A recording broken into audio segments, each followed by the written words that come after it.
मंत्री श्री अश्विनी वैष्णव जी अपना बयान दे रहे थे, एक विषय जिसपे विपक्ष का ही आग्रह था कि इसके ऊपर खुलासा हो, इसके ऊपर हमें जानकारी मिले, तो माननीय मंत्री खड़े होकर जब बयान दे रहे थे तो पूरे देश ने देखा किस प्रकार का घिनौना बर्ताव मंत्री के साथ किया गया। उनके हाथ से पेपर उठा लिए गए, छीन लिए गए और उनके सामने अड़चन डालने की हर संभव कोशिश की गई कि वो बयान ना दे पाए। और उस समय तो कुछ माननीय सदस्य तो हमारे और आके लगभग अटैक करने की मुद्रा में दिखे। और ये सिलसिला माननीय अध्यक्ष जी समय समय पे देश ने देखा, चेयर का अपमान होते हुए देखा, हमारे अधिकारियों का अपमान होते हुए देखा, अन्य माननीय सांसदों का अपमान हुआ और पूरे सदन की गरिमा को पूरी तरीके से ध्वस्त करने का हर संभव प्रयत्न विपक्ष ने पिछले मॉनसून सेशन में किया। माननीय अध्यक्ष जी, मैं धन्यवाद दूंगा चेयर का,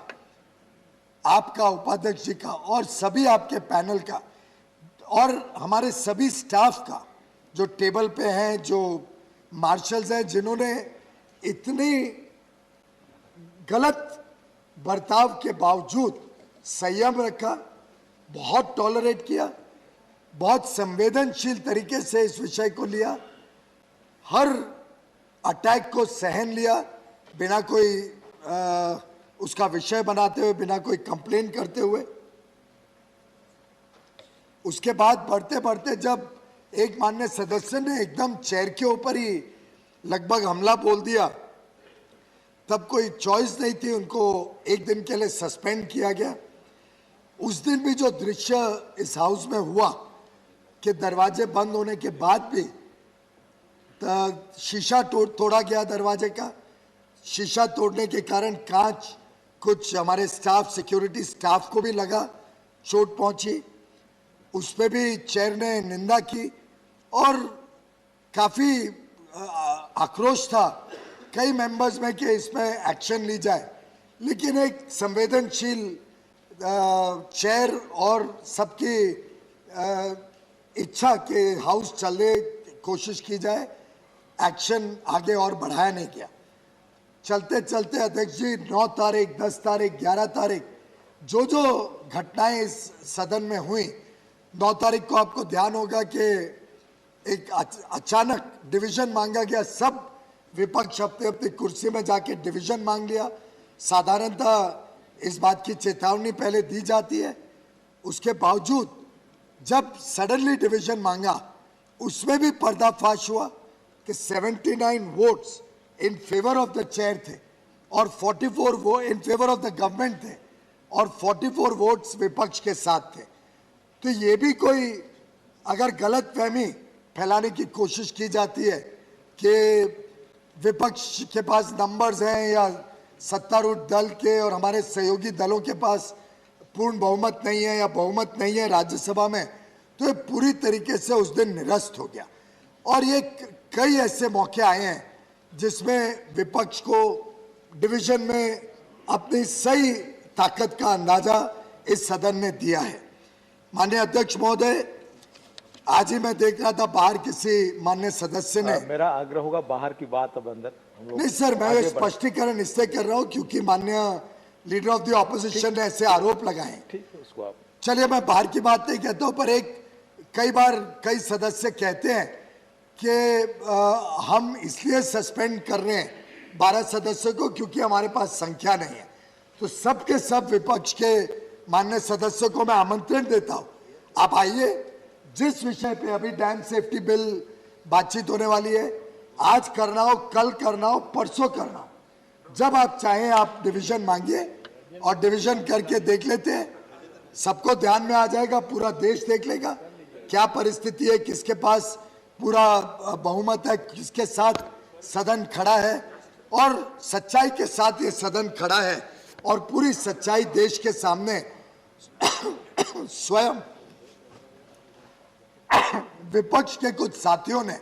देश के समक्ष रखी। माननीय अध्यक्ष महोदय, 11 तारीख की घटनाओं में आप पर आपका ध्यान आकर्षित करना चाहूंगा। आपको ध्यान है 11 तारीख को आखिरी दिन था सेशन का, हम सब यहाँ असेंबल्ड थे, पर शुरुआत से कुछ माननीय सदस्यों ने बहुत ही खराब तरीके से यहाँ पे व्यवहार किया। कोई सदस्य लेडी मार्शल्स को अटैक कर रहे हैं और कोई सदस्य एक मेल मार्शल के गले को पीछे से ऐसे लिटरली वांटिंग टू स्ट्रैंगुलेट हिम। और वो तो भगवान की कृपा है क्या हमारे मार्शल्स भी तटस्थ खड़े रहे, नहीं तो सिक्योरिटी कॉर्डन अगर टूट जाता तो मुझे तो चिंता है चेयर का क्या होता, किस प्रकार से चेयर के ऊपर घातक हमला हो सकता था। लेडी मार्शल्स को हमला करना, उनको खींच के कॉर्डन तोड़ने की कोशिश करना, मेल मार्शल के गले को पकड़ के उनको स्ट्रैंगुलेट करने की कोशिश करना। कोई माननीय सदस्य आपके लेफ्ट में जो टेबल है उस पर चढ़ के एलईडी स्क्रीन तोड़ने की कोशिश कर रहा था। दो माननीय सदस्य यहाँ पे, एक सदस्य दूसरे सदस्य के गले में पट्टा बांध के और यहाँ घूम रहे हैं, मतलब वो एक्चुअली कॉटन की रोप थी, देख के डर लगता था, खास तौर पे क्योंकि जब वो दूसरी सदस्य एक बार यहाँ अनकॉन्शियस हो चुकी थी और यहाँ पे ऐसा प्रदर्शन करना इस उच्च सदन में, क्या गरिमा रहेगी इस सदन की और क्या हमारे माननीय विपक्ष के सदस्यों की गरिमा देश ने उस दिन देखी कि न्यूज बना के यहाँ पे घुमाना। माननीय Prahlad Joshi ji parliamentary affairs minister और मैं, हम बाहर आ रहे थे तो हमें आने नहीं दिया आपके चेंबर से हमारी कुर्सियों तक। कुछ माननीय सदस्यों ने दूसरे सदस्य को कॉर्डन की तरफ फेंका, एकदम ढकेला, फिर उनको खींच के बाहर निकाला। 4-5 सदस्यों ने पेपर्स और फाइल्स फाड़ फूड़ के चेयर के ऊपर टेबल ऑफिस पे फेंकने का काम किया। ये जिस प्रकार की घिनौनी हरकतें, विस्लिंग, हुटिंग, कोई माननीय सदस्य अपनी बात रखना चाह रहे हैं तो प्लेकार्ड से उसको ब्लॉक करना। कोई 2 सदस्य यहाँ पे वीडियो रिकॉर्डिंग ले रहे थे और वो वीडियो रिकॉर्डिंग बाहर जाके यूट्यूब पे दिखा रहे हैं। पर ये सब चीजों को देखते हुए संयम जब पूरी हद के पार हो गई और माननीय चेयर की जो पीड़ा हमने उस दिन देखी, तो हमने डिमांड किया कि एक कमेटी बनाई जाए। कमेटी सब जांच करके इसका सबसे उनकी भी वर्जन ले सकती थी, पूरे कार्रवाई सदन की देख सकती थी मॉनसून सेशन की, और तय कर सकती थी किस पे एक्शन लेना, किस पे आगे कैसे सदन अच्छी तरीके से नियंत्रण में चले, ये चिंता कर सकती थी। लेकिन माननीय चेयर के हर प्रयत्न के बावजूद कई विपक्ष के दलों ने रिफ्यूज कर दिया कि हम इस कमेटी के पार्ट नहीं बनेंगे। ऐसी परिस्थिति में 11 तारीख आखिरी तारीख थी मॉनसून सेशन की, तो स्वाभाविक था कि अर्लीस्ट अपॉर्चुनिटी कल थी, जो पहला दिन था नए इस हाउस का। और जैसा माननीय चेयर ने कहा, house is a continuing institution और हाउस में इस प्रकार की घिनौनी हरकत करना और फिर कहना कि अब वो तो सेशन खत्म हो गया, अब कोई कार्रवाई नहीं हो सकती, ये तो मेरे ख्याल से ना न्यायिक है और ना इस सदन की गरिमा देश के सामने बढ़ाएगा। इसलिए हमने आपसे दरख्वास्त की थी कि इस कार्रवाई इनके जो हरकतें थी इसको ध्यान में दिया जाए और उन मेंबर्स जिन्होंने 11 अगस्त को ये सब हरकत की थी, क्योंकि वो आखिरी दिन की हरकत थी, तो नया जब कन्वीन हुआ सेशन पहले दिन ही हमने ये एक्शन लेने का प्रस्ताव रखा और ये प्रस्ताव इस सदन ने पारित किया। सदन का निर्णय है कि 12 एमपी जाए, लेकिन मैं ये भी कहना चाहूंगा माननीय अध्यक्ष जी कि ये पूरा सदन चाहता है कि सब हमारे माननीय सदस्य भाई बहन आए, सदन की कार्रवाई अच्छी तरीके से चले, वो माफी मांगे। जो गलत काम, गलती किसी से भी हो सकती है, जब गलती होती है तो बड़प्पन इसी में है कि आप उस गलती का एहसास करते हुए क्षमा मांग सकते हैं और आगे कैसे ये नहीं होगा इसकी एक सर्वदलीय चर्चा हो सकती है, चेयर के साथ हो सकती है, हमारे आपस में हो सकती है। आगे कैसे सदन, आखिर सदन को तो दशकों तक, वर्षों तक चलना है, कैसे अच्छी तरीके से चले, इसके बारे में भी एक सहमति बन जाए। तो मैं समझता हूं कि सरकार भी तैयार है इसमें पुनः विचार करने के लिए, लेकिन माननीय सदस्यों को अपने यहाँ पे